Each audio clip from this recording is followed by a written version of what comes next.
Okay, guys, we are back again with another video, another post-match stream. That was a bit of a weird game, actually. I can't lie. Watched the games, just finished full time. Literally, just stopped watching the game, and I'd say the first 30 minutes, it was kind of a bit of a boring game. When I kind of came into my mindset into this game was like, I want to see some of the young players. I don't want to see any of I don't want to see Saka. I don't want to see Rice. I don't want to see Timber. Um, really want to rest as many players as possible. I'm surprised that Reyes started. I was kind of really surprised that Reyes started. I was expecting to see Kepa, to be honest, but obviously when I saw Norgard at centre back, I was thinking, that's a bit mad. But then, and then obviously Lewis Kelly started as well. Mikel Merino in midfield. It's weird. He played a full 90, and I thought he was pretty anonymous as well. And then Noni, Gabriel Martinelli, and Gyökeres up front. So the first half, it was kind of a bit boring, really. Sideways, backwards, nothing really, no really incisive plays, nothing really noteworthy until Madueke scored the goal. Well, it was a great little pass from Zubimendi. Well, great little pass. It was almost like that Ankara Messi pass from the centre circle, and then Madueke done all the work, really. And kind of noddy, you know. But yeah, he just, I think he beats a couple of men. I don't even know any of the Club Brugge players, to be honest. I'm not even going to try to gas it, but beat one or two man and then just smashes it with his left foot about 26 yards out and hits the crossbar, goes in. I'm just like, whoa, did not see that coming at all. And I think it just upped our tempo as well. We was playing really, really well.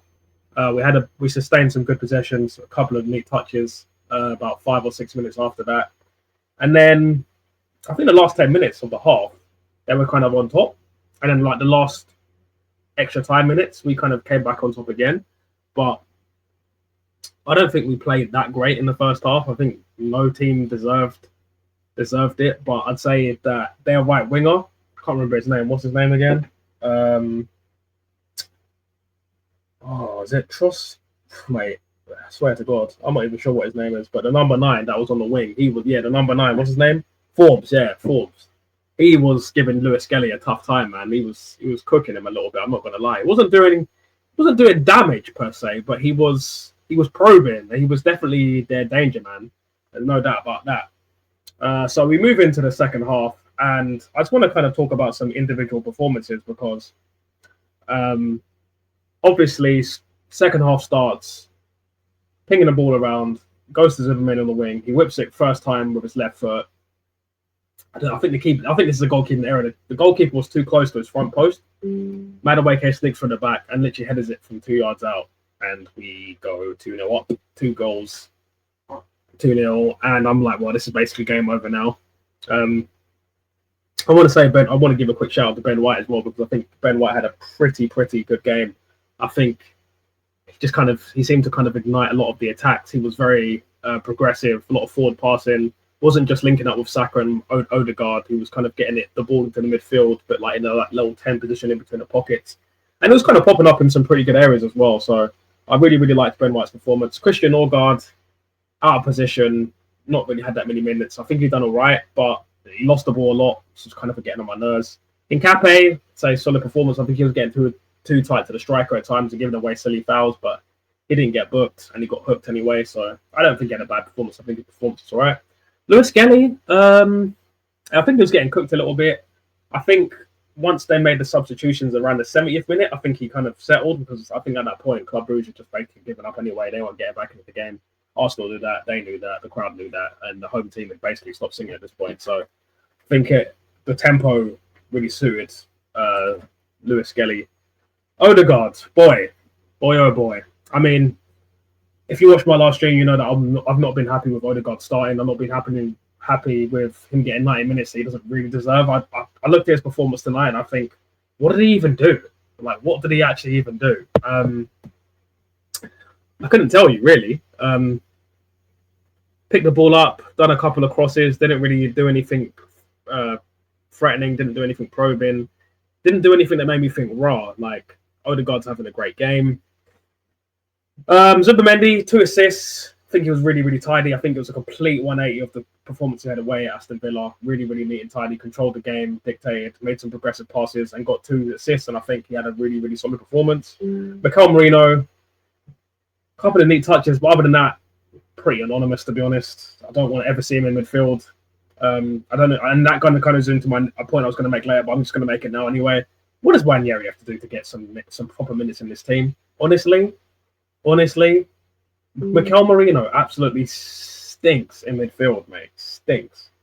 And obviously, probably it's not probably a bit harsh to say he's not my man of the match, but man of the match, Madueke, 2 goals. The first goal was out of this world, and the second goal was just, I think, I don't want to give it too much to the goalkeeping error, but I think it was good movement as well. Gyökeres, another anonymous performance. I don't know when I'm next going to be able to see the celebration, but man, another anonymous performance, and he was hooked. Martinelli, I think his performance outside of the goal, I think his performance was pretty poor. Lost possession a couple of times, didn't really beat the fullback. Again, like I've said, guy doesn't really have any tech. I'm not even sure if he's Brazilian or Nepalese at this point.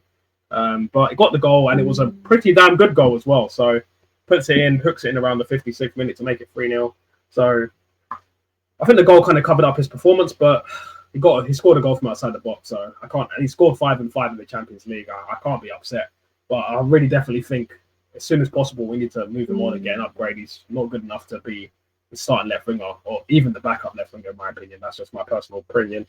Let's go to the subs. I'm just going to start from like top to bottom. I'm not going to do it in order. So obviously Salmon came on, neat touches. Didn't really see much of him. 16. Congratulations, son. Calafiori came on for him. Cape came in centre back, which makes sense. And Cape's going to definitely start the weekend. And Calafiori won't be able to play on the weekend against Wolves because he's suspended because all the yellow cards he's racked up. Wanyeri came on for Odegaard. I think he had some neat touches, and I think he played a couple of good through balls. You can feel that you can see the rust a little bit. Had a good shot right at the end, which I really wish went in, man. I really wish it went in because it would have justified him starting over the captain, the Beyblade. Saka came on. Bit anonymous. Didn't really see too much from Saka, but can't really complain. So, just, again, just kind of just getting a bit of a run out. I guess because he's going to start on the weekend. Really annoyed that I saw him. I didn't really want to see him. I just felt like there was no point taking off Madueke. What was really the point? We've overplayed Saka. The reason why Saka got his grade 3 last year is because we overplayed him so much. So I don't really see the point of him even coming on. And and Gabby Jesus didn't really score, but it's weird. He makes the whole front line play so much better. There's more interchanging, there's more fluidity. We really, really, really missed this guy, man. Like he was drifting out to the left. It's weird. It wasn't really the greatest performance, but it was such a solid performance at the same time. A lot of good touches, a lot of good dribbles, a bit of feinting, a little bit of the Brazilian flair. Deserved the goal. Tried to open up his body a couple of times. He should have just hit it with his left foot. I think he would have got a brace, in my opinion. But you know what? It's first game back since injury, so I'll let it go. And I think that kind of concludes it. And then after, Bruges didn't really pose much of a threat much in the second half anyway. I think they had 1 or 2 minutes of sustained pressure. But, if you look at the statistics, it was like the possession is basically 50-50. We had 20 shots, 11 on target. They had 18 shots, 7 on target. So maybe the statistics kind of flattered them a little bit. But I definitely think we scored some goals against the one of play. Similar amount of passes. We had much more clear-cut chances, much more corners. And overall, I think Arsenal had enough quality to get the 3 points and probably keep the clean sheet. Is just a bonus, but we definitely had enough quality to get the 3 points away at Club Brugge. So, that's my analysis. That's my thoughts in the game. Let me know down below. Like, subscribe, share. Let me know what you think, guys. And that's me. I'm out. Peace.